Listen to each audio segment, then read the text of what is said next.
This is the XPOWER air mover. It's 925 CFM. It's a 1/4 horsepower. Very pleased with this. I've been using these for quite some time and it just does a really great job. Very heavy duty construction here. It weighs a little over 10 pounds. It's got a 10-foot power cord on it, so it does go pretty far. It's got different feet here, so if you want to change the angle of it, this is just a really, really nice air mover here. You could connect these to one another through these right here, and then if it pops a circuit, it's got the circuit breaker right here.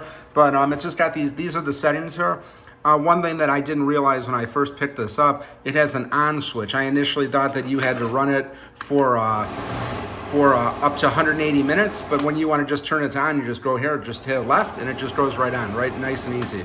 So it does have 3 different speeds. I usually just use the 3-speed on high all the time, and it just does a fantastic job. This thing moves a lot of air. Very pleased with it. You can see here, it's just very easy to use. Just turn it on. So 1 setting, 2, 3. It really, really moves a lot of air at setting 3. I'm very happy with this thing. Definitely want to check this out. It's a 925 CFM, 1/4 horsepower air mover. This is a really great item.